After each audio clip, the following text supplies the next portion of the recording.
Bonjour à tous, bienvenue dans notre webinaire de présentation sur les solutions AV sur IP et Visionary. J'architecturerai la présentation en plusieurs parties. Je vous propose qu'on voit d'abord les avantages de ce type de solution et comment ça se compose. Autre chose de très important, bien entendu, c'est le rôle du switch, puisque ça a longtemps été un frein sur l'AV sur IP, la partie configuration des switches. Donc aujourd'hui, il y a des solutions qui existent pour résoudre ce problème-là. Ensuite, bien entendu, on verra tous les avantages des produits Visionary et il y aura une partie QCM. Donc, les avantages d'une solution AV sur IP, c'est de résoudre ce problème-là. C'est-à-dire qu'avant, ou encore aujourd'hui, quand on reste sur des solutions conventionnelles, on avait à gérer beaucoup de types de signaux, donc notamment des signaux HDMI, éventuellement de l'HD basse T, parce que le problème de l'HDMI, c'est qu'on ne pouvait pas tirer des grandes longueurs, donc quand on avait besoin de tirer plus loin, l'une des solutions qui s'offrait à nous, c'était l'HD basse T. La problématique de l'HD basse T, c'est qu'on n'est que sur une solution point à point, c'est-à-dire qu'on a un encodeur d'un côté, un décodeur de l'autre. Et on avait une grille AV sur IP qui permettait d'affecter tout simplement une entrée vers une sortie de manière assez simple. Donc ça, c'est un exemple avec un auditorium. Et on voit qu'on a pas mal de types de signaux et pas seulement de l'HDMI. On peut avoir aussi besoin de transporter, on le verra un petit peu plus tard, mais de l'USB et d'autres types de signaux, du RS232 et ainsi de suite. Un autre inconvénient de ce type de solution, donc hormis le fait qu'on se retrouve avec pas mal d'adaptateurs un petit peu dans tous les sens, c'est la partie évolution, puisque ici, par exemple, si j'ai une grille, alors peut-être pas sur cet exemple-là, mais si j'ai une grille, par exemple, qui n'a que 4 sorties et que j'ai besoin par la suite de rajouter un moniteur de retour supplémentaire, je peux être bloqué, ce qui va me demander de changer la grille au complet ou de remettre un répartiteur si le moniteur numéro 2 fait la même chose que le moniteur numéro 1. Donc, c'est un petit peu difficile à gérer d'un point de vue évolutivité. Ça fait partie des choses qu'on va résoudre avec l'AV sur IP, puisqu'il sera beaucoup plus facile de rajouter un simple décodeur et de rendre scalable une installation. Pour ceux, bien sûr, qui font de l'AV sur IP, là, je ne vous apprends rien. Pour les autres, l'avantage, c'est que vous allez tout de suite voir qu'on simplifie grandement l'installation, puisque maintenant, on n'a plus qu'à raccorder l'intégralité de nos sources sur des encodeurs, donc ils vont transformer en fait le signal de la source en signal réseau, d'une certaine manière. Et après, à l'autre extrémité, nous allons trouver des décodeurs qui ont pour but tout simplement de prendre ce signal qui a été envoyé sur le réseau et de l'envoyer vers un afficheur. Donc, la solution est relativement plus simple. Maintenant, vous voyez qu'il y a une chose dont on s'est séparé, c'est la grille audiovisuelle, donc la matrice. Pourquoi on s'en est séparé? Tout simplement parce qu'on va pouvoir via une interface de contrôle, dire quelle image sera affichée par quel décodeur. Donc, on va pouvoir router en fait directement par le réseau les signaux entre encodeur et décodeur. Donc, c'est beaucoup plus simple en termes de déploiement et les seuls câbles HDMI qu'on va garder, ce seront uniquement des petites longueurs entre un décodeur et l'afficheur. Donc, il n'y a plus de problématique de distance de câble HDMI, ni même pour l'USB, parce qu'on verra plus tard, on peut également transporter l'USB. Donc, encore une fois, tout passe par le réseau. Donc, ça, c'est un premier avantage, qu'un seul type de câble à gérer, le câble réseau, et potentiellement la possibilité de réutiliser une infrastructure existante. Deuxième avantage, une solution scalable. Et surtout, c'est un standard réseau informatique, donc quelque chose que la plupart des compagnies d'électricité ou autres, si les lots sont séparés, savent gérer pour le tirage de câbles. Donc ici, je vous ai mis le switch avec tout simplement un encodeur et quelques décodeurs. Donc là, l'intérêt, c'est que c'est relativement simple. Vous branchez tout simplement vos encodeurs et décodeurs sur votre switch en RJ45. Un autre avantage, c'est qu'avec le PoE, vous n'avez pas besoin de vous soucier de la partie alimentation de ces équipements, puisque l'alimentation est fournie par le switch. Et également, je vous ai mis des enceintes volontairement pour vous montrer que votre switch, vous pouvez le mutualiser à d'autres choses. C'est-à-dire que dans le coût total de votre solution, le switch, vous l'intégrez qu'en partie, puisque du coup, il va vous servir non seulement pour votre solution AV sur IP, mais potentiellement pour faire un réseau d'Ant, un réseau de contrôle ou d'autres choses si besoin. Donc, vous voyez tout de suite que par rapport à la première illustration que je vous ai montrée, où la grille était l'élément central, désormais, l'élément central, c'est le switch. Donc, il va y avoir quelques précautions à prendre concernant le switch. Donc, une des contraintes qu'il faut voir, c'est que le switch, il va faire des liaisons 1 vers plusieurs. C'est-à-dire que dans le cadre de l'HD basse T, la première limitation que vous aviez, c'est que vous étiez en point à point. C'est-à-dire que vous ne passiez pas par le réseau informatique. Certes, cette liaison-là utilise un câble RJ45. Néanmoins, c'est une liaison d'un décodeur à un décodeur. L'avantage de l'AV sur IP, c'est que quand vous avez un signal à distribuer à différents moniteurs qui sont situés à différents endroits de votre salle, vous allez pouvoir utiliser un seul encodeur et brancher plusieurs décodeurs. Donc déjà, ça va simplifier en limitant le nombre en termes de besoin d'équipement.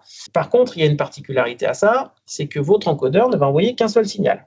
Ce qui est plutôt une bonne chose parce que ça va permettre de limiter le débit nécessaire et donc du coup simplifier l'installation. Par contre, cela veut dire aussi qu'il y a une partie configuration au niveau du switch parce que votre switch il a besoin de savoir que ici dans cette illustration-là, votre encodeur A, il va aller à destination des décodeurs 1 et 2 et que votre encodeur B va à destination du décodeur numéro 3. La seule chose qui est importante à ce stade-là que vous compreniez, c'est de ne pas envisager des switches non manageables si vous voulez être, on va dire, sécure et vous assurer que votre installation se passe bien. Donc ça, c'est la première chose à avoir en tête. Prenez bien des switches au moins manageables et on le verra un petit peu plus tard. De préférence, si vous n'êtes pas familier avec la configuration des switches et que vous voulez que tout soit très simple, puisque comme je vous ai dit, on avait solutionné ce problème-là, il existe aujourd'hui des switches qui ont des profils. Donc, et l'avantage pour Visionary, on verra quand on fera la partie Visionary, c'est qu'il y a des profils intégrés, notamment dans les switches Netgear. Comme je vous l'ai dit, un autre avantage, c'est que votre switch, vous allez pouvoir le mutualiser à différentes applications. C'est-à-dire que vous allez pouvoir avoir une partie vidéo sur IP, donc vos encodeurs et vos décodeurs, comme on l'a vu, et une partie, par exemple, là j'ai une partie audiodante, donc j'ai mis une solution d'UC avec un micro, un DSP et 2 enceintes, et vous allez potentiellement avoir du contrôle, puisque comme je vous l'ai dit, vu que vous n'avez plus de matrice, il va falloir un moment que vous définissiez en fait quel signal affiche chaque décodeur. Donc soit c'est une configuration fixe et vous le faites lors de l'installation, et dans ces cas-là, vous n'avez effectivement pas besoin de solution de contrôle. Maintenant, si vous voulez donner à l'utilisateur une interface et une possibilité de changer les affectations, par exemple, si vous avez des salles qui sont divisibles, des espaces modulables, l'un des avantages aussi, c'est qu'il va falloir quand même que vous ayez une interface pour pouvoir dire, là, je suis dans telle configuration ou dans une autre configuration et changer en un seul clic, en fait, l'ensemble de la configuration de la salle. Et tous ces produits sont facilement pilotables et du coup, dans les applications de votre switch, sur un cas typique, sur une salle, on va dire, un petit peu... une salle UC ou des salles un petit peu grandes, divisibles, vous allez avoir en général 3 types de réseaux, un réseau vidéo, un réseau audio et un réseau de contrôle. Donc là, c'est ce qu'on voit. Vous avez un switch pour chaque application. Les contraintes en termes de débit, puisque les produits Visionary requièrent peu de débit. Donc, vous n'avez pas besoin de vous soucier, hormis dans le cas où vous aurez plusieurs switches. Mais si vous faites des installations simples avec un switch, vos encodeurs, vos décodeurs et que tout passe par le même switch, la seule liaison que vous allez avoir, c'est des RJ45. Donc, je vous propose désormais qu'on passe brièvement sur les marchés auxquels s'adressent les solutions Visionary. Donc, je vous ai mis différents cas d'application. Néanmoins, d'une manière très générale, pour faire très clair, c'est partout où vous avez besoin de transporter du signal vidéo. C'est-à-dire que ce soit pour de l'affichage dynamique, pour des salles UC, des espaces divisibles, pour des auditoriums. Donc là, je vous ai mis en fait des exemples corporate, donc salle de réunion, espace modulaire, showroom. C'est notamment très intéressant pour les espaces modulaires parce qu'avec cette possibilité de pilotage, on peut rappeler des scénarios assez facilement et changer complètement la configuration de la salle. Ça peut s'adapter à de l'entertainment, donc tout ce qui va être espace sportif, parc à thème, musée, parce que là, effectivement, vous avez des besoins de distribution vidéo. Retail et hospitality, donc ça, c'est plutôt dans le cadre de l'affichage dynamique, donc tout ce qui va être hôtel, bateau, centres commerciaux. Et bien entendu, l'éducation, donc les universités et centres de formation. On peut bien entendu avoir besoin de transporter du signal. Maintenant, sur la partie Visionary, je ne vous ai pas fait un tour de gamme. J'ai préféré vous donner les avantages pour que vous compreniez vraiment quels sont les atouts de la solution. Néanmoins, je vous montre quand même quelles sont les deux familles de produits. La première, c'est la série 4 et Duet 2, et la deuxième, c'est la série 5 et Duet 5. La différence entre ces deux gammes, c'est qu'il y en a une qui est 4K 60, donc 60 fps, ça c'est le taux de rafraîchissement, et en 4K4. Donc pour faire simple, ça veut dire que vous êtes sur du transport de signal en 4K, malgré le fait d'être en RJ45, sans perte visuelle, puisque vous êtes en 4K4 au niveau de l'encodage d'image, et en 60 frames par seconde. La série 4, elle est quand même capable de faire du 4K, mais pas sans perte visuelle, puisque vous serez sur un encodage en 4.2.0. Donc, si ça vous intéresse de savoir, je vous ai mis sur la partie de droite, en fait, à quoi ça correspondait, cet encodage-là. Pour le faire très court, en fait, on vient encoder séparément les informations de luminosité et de chroma, c'est-à-dire de colorimétrie. Et comme l'œil est moins sensible, en fait, à la partie colorimétrique, à la partie luminosité, Et ben, tout simplement, en encodant en 4.2.0, on a une perte qui est acceptable et ça permet de faire du 4K, même avec de la série 4. Mais si par contre, vous avez vraiment besoin d'un transport en 4K sans perte visuelle, orientez-vous plutôt sur la série 5. Un des autres avantages, c'est les types de formats, puisque vous allez trouver soit des encodeurs portatifs, donc de type que vous pouvez poser au mur, sous une table, derrière un moniteur, donc c'est ceux que vous voyez en bas à gauche. On a également des encodeurs de type platine murale, donc ça c'est très très pratique pour faire des points de connexion dans les salles. Et également, il y a des accessoires, donc notamment ce que vous voyez en bas à droite, qui vont vous permettre de positionner en fait vos encodeurs, que j'appelle portatifs, mais en fait qui sont d'installation, tout simplement dans des unités de rack. Donc ça c'est pareil, hein, si vous voulez avoir des installations propres, vous pouvez soit les mettre en rack 1 nu par 3, soit sinon il y a des formats avec des hauteurs plus importantes qui vous permettent d'en mettre davantage. Donc déjà, vous avez un large choix d'encodeurs, ce qui change déjà de l'HD-BAS-T où généralement vous êtes plus limité. Ensuite, vous avez un grand nombre de connexions. Alors, je ne vous ai pas tout mis, hein. Je vous ai mis celles qui sont importantes. Donc, comme je vous l'ai dit, vous avez bien entendu la connexion HDMI pour brancher votre source ou votre destination. Vous avez votre connexion RJ45, donc, qui s'alimente via du PoE, donc c'est-à-dire que votre RJ45 va à la fois permettre de transporter le signal vidéo via le réseau, mais également de fournir l'alimentation au décodeur. Vous avez des modèles avec de l'USB-C pour l'AV. Donc, ce n'est pas tous, mais vous le voyez par exemple sur le modèle qui est en bas à droite. Quand vous avez un port USB-C pour l'AV, en fait, ça va vous permettre de passer de la vidéo via l'USB-C. Vous avez bien entendu des connexions audio analogiques. Certains modèles, donc au niveau des platines murales, ont également du Bluetooth audio. Donc, ça vous permet par la même occasion d'utiliser votre platine pour diffuser de l'audio via Bluetooth. Et vous avez des modèles qui sont Dante audio. Donc ça, on le verra aussi, c'est très intéressant parce que vous allez pouvoir prendre l'audio de votre signal vidéo et le router vers de l'audio Dante. Ne vous inquiétez pas, j'ai des schémas qui détaillent ça de manière plus complète. Les produits sont PoE simples, donc vous n'êtes pas obligé de dimensionner un gros switch. Cependant, il y a des produits qui ont 2 ports PoE. Et quand c'est le cas, en fait, si vous alimentez votre encodeur ou décodeur en PoE+, le deuxième port peut vous fournir un PoE pour alimenter un deuxième périphérique. Et un des points forts, c'est que vous avez une API de contrôle simple pour pilotage via les systèmes d'automation. Au niveau des avantages, j'ai commencé de vous en parler avec le Dante. Vous voyez que votre encodeur, vous allez bien entendu connecter votre source HDMI. Ça peut être un PC ou un lecteur ou peu importe. Vous allez pouvoir connecter de l'audio analogique. Donc ça peut être un micro ou alors l'entrée est ligne, mais après, vous pouvez connecter via, par exemple, un micro sans fil qui aurait une sortie ligne. Et vous avez également une entrée Dante ou AES67. L'avantage, vous le voyez dans ce schéma-là, c'est que vous avez une très grande flexibilité au niveau de ces entrées. L'encodeur va en fait encoder votre signal audiovisuel, donc c'est-à-dire votre signal vidéo qui vient du signal HDMI avec son audio. Ça peut être de l'USB-C si vous avez un encodeur avec l'USB-C vidéo. Et vous allez pouvoir également prendre d'autres décisions. Si par exemple vous voulez extraire le signal audio de cette source HDMI pour l'envoyer vers une sortie Dante, ou si vous voulez prendre le signal Dante et l'envoyer au niveau de l'encodage, en fait, vous avez la possibilité de le faire sur l'encodeur, sur l'interface de l'encodeur. Donc ça, c'est une page web. Et les flux de sortie, vous avez votre flux audiovisuel, que vous voyez en bas sur mon schéma, et votre flux Dante. Ça, par contre, comme je l'ai mis sur le schéma, c'est un seul câble qui va vous fournir l'alimentation, le flux audio, vidéo, USB de contrôle et Dante.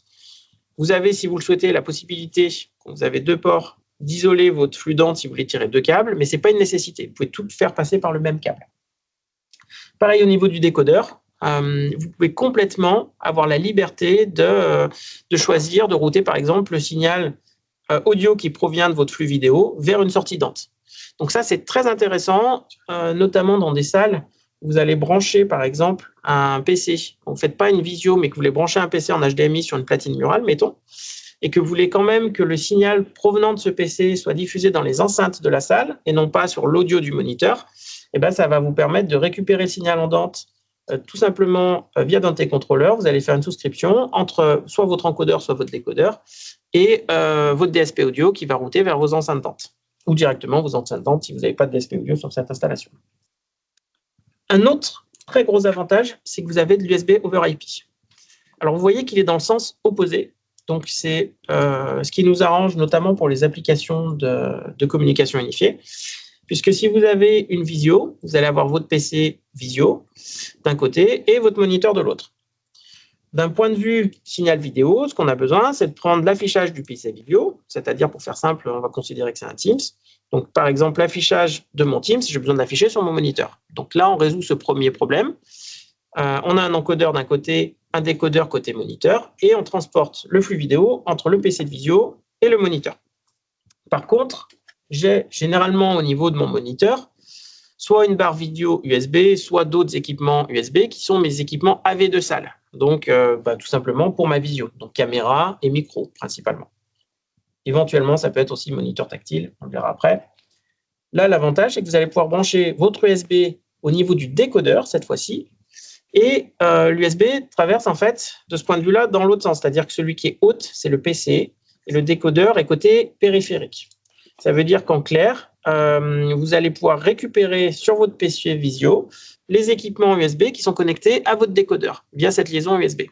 Donc, vous résolvez comme ça non seulement la problématique de distance de transport vidéo entre votre PC et votre moniteur, mais également la problématique du transport USB entre votre barre de visio et votre PC. Vous verrez que vous avez deux types de connexions sur les encodeurs et les décodeurs. Vous avez soit de l'USB que je vais appeler classique, donc USB-A, B, soit de l'USB-C. La particularité aujourd'hui, c'est que l'USB-C va servir pour du transport de vidéo et l'USB-A et B va servir pour les périphériques. Un autre avantage de Visionary, enfin deux autres avantages, puisque j'ai tout regroupé sur la même slide, c'est que vous allez pouvoir gérer à la fois des murs vidéo et également avoir un multiviewer. Donc, si vous avez des applications un petit peu plus complexes, vous avez besoin, mettons, de mettre 4 écrans. Et vous voulez mettre 4 décodeurs, mais par contre, vous assurez que tout soit synchronisé et que votre signal arrive en même temps, c'est quelque chose qui est possible. Et également, au niveau des multiviewers, si vous avez besoin de mettre des cadres, donc du PAP ou du PIP, donc les images les unes à côté des autres ou dans les autres, on peut raccorder également un multiviewer et faire ce type de configuration. Donc ça peut être pratique pour les cas un petit peu plus personnalisés. Ça va éviter de mettre un processeur vidéo. On va pouvoir faire tout à travers l'AV sur IP. OK, donc je vous ai préparé un petit QCM. C'est juste pour voir si vous souhaitez vérifier votre compréhension. Donc, quels sont les éléments qui composent une solution AV sur IP? Donc, les options qui s'offrent à vous, donc vous avez encodeur, matrice, décodeur, extension HD passé et switch. Donc, comme on l'a vu en introduction, la solution est grandement simplifiée par rapport à une solution traditionnelle. On n'a plus besoin de la matrice ou de la grille pour la partie distribution. On n'a plus besoin d'extension HD passé, évidemment, puisque c'est justement ce qu'on vient remplacer. Et aujourd'hui, les trois types d'éléments, donc c'est assez simple à comprendre, encodeur pour transformer votre signal vidéo en signal sur le réseau, décodeur pour faire l'inverse, et le switch pour distribuer l'ensemble des encodeurs et décodeurs.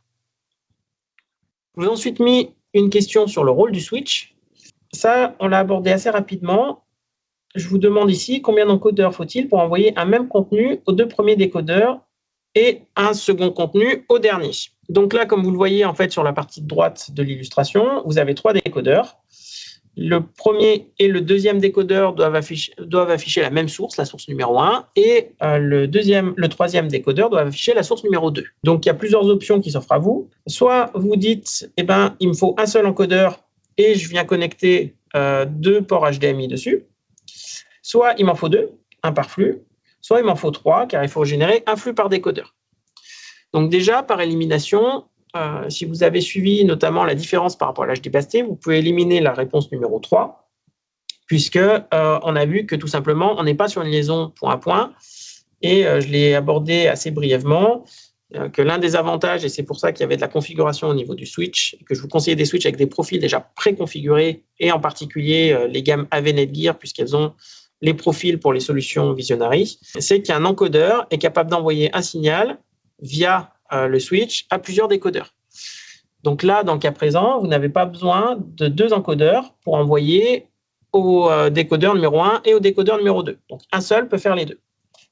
Il vous en faudra par contre un deuxième pour le dernier décodeur. Là, la raison c'est certes, vous avez des encodeurs qui ont 2 ports HDMI, mais ces 2 ports HDMI ne sont pas faits pour envoyer 2 signaux simultanément via le même encodeur. C'est plus fait pour faire une sélection en amont, pour choisir quel signal vous souhaitez utiliser. ou pour faire de la redondance, mais dans tous les cas, ça n'a pas été pensé pour faire du double flux. Donc là, dans le cas présent, pour cette configuration-là, il vous faudra 2 encodeurs, un qui va à destination des décodeurs 1 et 2, et un qui va à destination du décodeur numéro 3. Et je vous ai mis une dernière question. Quelles sont les 2 gammes d'encodeurs AV sur IP Visionary? Donc ça, c'est pour voir si vous avez compris la gamme et dans quel cas vous allez vous orienter vers une série ou vers l'autre. Donc dans les réponses qui s'offrent à vous, donc série 4 et Duet 2. Dans la réponse B, série Vision. Réponse C, série Purion, et réponse D, série 5 et Duet 5. Donc, si vous avez suivi, donc on a vu que c'était série 4 et Duet 2 d'un côté. Donc, ça, c'est ceux qui peuvent faire quand même du 4K 60, mais en 4.2.0 en termes d'encodage, ou du 1080p en 4.4.4. Et si vous voulez du 4K sans perte visuelle, dans ces cas-là, vous allez vous orienter plutôt sur de la série 5 et Duet 5, puisque dans ces cas-là, vous êtes en 4K 60, en 4.4.4. Donc, ce sont les réponses A et D pour cette question-là. Avec les séries 4 et les séries 5. Une autre question récapitulative, ça c'est pour que vous ayez en tête les avantages de Visionary par rapport aux solutions classiques. Donc, quelles sont les caractéristiques suivantes qui s'appliquent à la solution Visionary? Donc, la première, il existe plusieurs formats d'encodeurs, dont des platines murales. Donc, ça, on a vu que c'était le cas. Vous aviez soit des encodeurs que vous pouvez mettre derrière les moniteurs, dans les plafonds ou directement dans des unités de rackage. Mais également des platines murales, dont certaines qui avaient la capacité Bluetooth. Donc, cette réponse, elle est juste. Certains modèles sont compatibles DANT et AES67. Donc, oui, et avec cette capacité, justement, de pouvoir prendre le flux audio qui vient du flux AV sur IP et l'envoyer vers une sortie DANT, en fait. La configuration des entrées-sorties est très flexible. Donc, ça, c'est justement ce que je viens de dire. Vous avez vraiment possibilité de router les flux en interne comme vous le souhaitez. Un encodeur-décodeur alimenté en PoE peut redistribuer le PoE, en PoE+, peut redistribuer le PoE sur son second port si présent. Donc pour les modèles qui ont 2 ports, ça on l'a vu brièvement également. Donc l'avantage, c'est que vous allez pouvoir alimenter un deuxième périphérique si vous le souhaitez. USB over IP permet de récupérer un périphérique USB connecté à un décodeur à partir d'un encodeur. Donc ça, c'est la slide qu'on avait vue avec l'exemple UC, où vous aviez d'un côté la barre AV qui était au niveau du décodeur, au niveau de l'écran, et de l'autre côté, votre PC de visio. Gardez bien en tête que l'USB, finalement, vous allez dans le sens opposé, si je peux l'exprimer ainsi, que votre signal vidéo. C'est-à-dire que votre vidéo, elle va de votre encodeur à votre décodeur, mais dans le sens USB hôte et périphérique, votre PC hôte, il est niveau encodeur, et votre périphérique, donc votre barre USB, elle est côté décodeur. Il est possible de gérer des murs d'images avec plusieurs décodeurs, donc ça on l'a vu, avec la possibilité d'avoir votre signal synchronisé.